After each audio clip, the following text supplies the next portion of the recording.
শেখ হাসিনা আইবা যে কিতাব বানাইছো তোমার এলাকার দেখতে পাইতাম। আমার একটা ইচ্ছা যে তাই যে আমি গড়গাঁও গ্রাম আইন দেখাইতাম যে মালয়েশিয়া বানাইছে।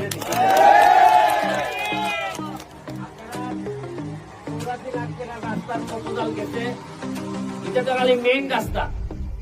আমি চাইতেছি মাঠ, আপনারা দেখছেন যে মাঠের কাজ শুরু হয়ে যায়, মনে তো 7-8 লাখ টাকা গেছে।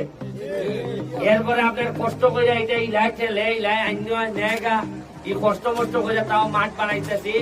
মাঠের পাশে ওয়াশ ব্লক হইব, মাঠের পাশে বইবার লেগিয়া গ্যালারি হইব। সবচেয়ে বেশি ইন্টারনেট যে ফেসিলিটিস আছে, কম্পিউটার ল্যাপটপ সবচেয়ে বেশি প্রদান করা হইব। আমি বলে দিচ্ছি যে গড়গাঁও গ্রাম আর যদি করবো আমেরিকান ডলার।